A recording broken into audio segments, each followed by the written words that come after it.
Rangers' Europa League campaign has already reached a pivotal stage, and the pressure is only intensifying. As Russell Martin's side prepare for a tricky away test, fresh developments have emerged that could make their task even more difficult. Let's break this down in today's video, along with all the other Rangers news from the last 24 hours. There is so much to discuss in today's video, so be sure to like the video and subscribe to the channel for daily Rangers content.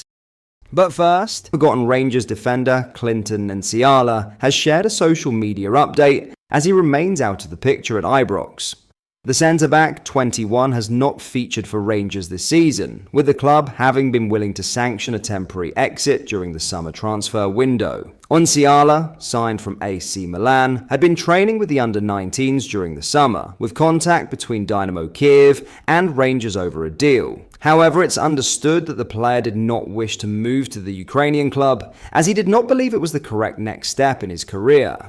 Nsiala was later linked with possible loan interest from Belgium. Anderlecht, KV Mechelen and Zulte Waregem had previously been credited with interest in the player. As it stands, Nsiala is still a Rangers player, and he shared a post on social media simply with the caption, "Still here." The post featured a video of Nsiala arriving at the Rangers training ground, a photograph of him in Rangers gear, and an anime artwork of him pre-match at Ibrox. Another image featured the words, "Progress isn't a straight line." Nsiala featured 13 times for the Rangers first team last season. He has not been involved under Russell Martin, with the manager stating in the summer that Nsiala would be better served by leaving for regular first team football. Clinton, we signed Emmanuel, and I think Clinton's at a point at his age and his career, he needs to play all the time and every week. He's trained really well, but I think it's rather playing some part of the squad, a bit like last season. He's at a point now where he needs to go and play football, and he's the best way to learn. Now in a major Europa League blow, Rangers have been dealt a significant blow ahead of their crucial Europa League meeting with Sturm Graz, after the Austrian side confirmed that star midfielder Otar Kitishvili will be fit and available for the clash. The Georgian international, capped 49 times for his country, has missed Sturm's last 2 fixtures while attending to family matters back home. His absence had been a real void for the Austrian outfit, but boss Jürgen Schäuble has now revealed that Kitishvili has returned to training and is ready to feature against Russell Martin's men. It's a huge lift for Sturm Graz, and a major headache for Rangers, given the influence Kitishvili carries. Twice named Austrian Bundesliga Player of the Year, the 28-year-old is widely regarded as the creative heartbeat of his side. Schäuble himself admitted just how vital his return is, describing him as the player who opens up spaces and has the vision to break open an opposition defence with a single pass Rangers head to Austria under pressure, with both teams chasing their first points in Group C after suffering defeats in their opening games. The return of Sturm's most dangerous playmaker only adds to the scale of the challenge, and Martin's side will know they cannot afford to give Kitishvili the freedom to dictate proceedings if they are to avoid back-to-back European setbacks. Before we get into our next story, if you are enjoying today's video and you would like to see more and stay updated with the latest Rangers news, make sure you hit the like button and subscribe to the channel so you never miss a video. Thank you, let's get back into the video. In other news, Max Aarons hopes that his late winner against Livingston has gone some way to repairing his relationship with the Rangers supporters after a tough start to life in Scotland. A string of unconvincing early season performances culminated in the fullback being shown an early red card in the 6-0 loss away to Club Brugge, the nada of an already troubled campaign for the Light Blues. In his first appearance since that night in Belgium, Aaron's injury time strike secured a maiden league win for Russell Martin in the most dramatic of circumstances. On a personal level, Aaron's hopes it's gone some way to redeem himself in the eyes of the fans. "No one was more disappointed than I was with that," he said of his sending off in the crucial Champions League qualifier. "I've never been sent off in my career, and a moment like that, a lapse in concentration, was extremely disappointing for me, especially in a crucial game like that. It was always going to be a difficult game for the team, let alone with 10 men. So I knew I wanted to make up for that as quickly as possible.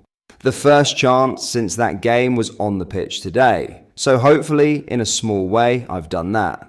I think at this football club, you need to have a strong mentality and character and show that every week. And I think, like I said, today was a good starting point and return for me. There are mitigating factors as to why the Englishman has struggled to get the fans on side in the infancy of his Ibrox stint. As Martin's first signing, he was looked upon as a statement of intent to dislodge captain James Tavernier from the right-back slot, something he hasn't managed to achieve. This, coupled with the fact that he was used as a makeshift left-back in the early weeks of the season, meant the initial glimpses of him in a Rangers jersey were out of position and ultimately uncomfortable. These are things that arise in football, however, and Aarons isn't a novice. He arrived at Rangers with more than 200 appearances for Norwich to his name, and at one stage commanded a transfer fee north of £12 million.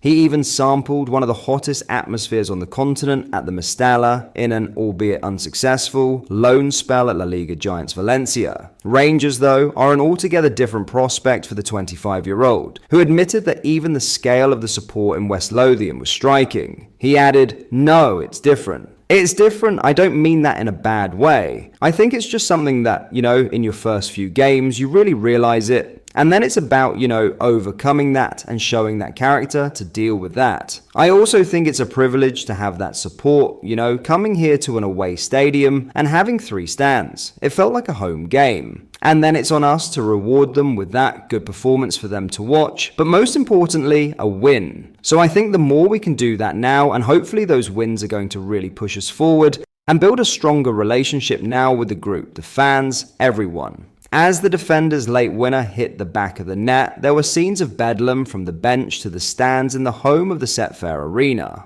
Almost instantaneously, though, the soundtrack turned from jubilation to jeers as the away following made their feelings clear about the head coach, despite earning a much-needed 3 points. It was an afternoon where the visitors exhibited promising spells of what they were capable of, but an inability to produce a dominant 90-minute performance allowed David Martindale's outfit to work their way back into the game and have genuine ambitions to take the victory until the winner at the death. While Aarons understands the fans' frustrations, he hopes that the victory in West Lothian can provide a genuine springboard for the season, and not another false start to a campaign that is already in danger of running away from his side. We know this being this far into the season now, and it being our first win is not good enough for this club, he admitted. We know that, but moments like today, they build character and they build a trust within the team that we can get through the difficult spells. Every game isn't going to be an easy coast to a win. We have to dig in moments like that and win late if we need to. But that is all for today's video. Thank you for watching. I hope you enjoyed. If you did, please make sure you hit the like button and subscribe to the channel. We post all the latest Rangers news every single day, so join our fast growing community so you never miss out. Thank you. I'll see you in the next video.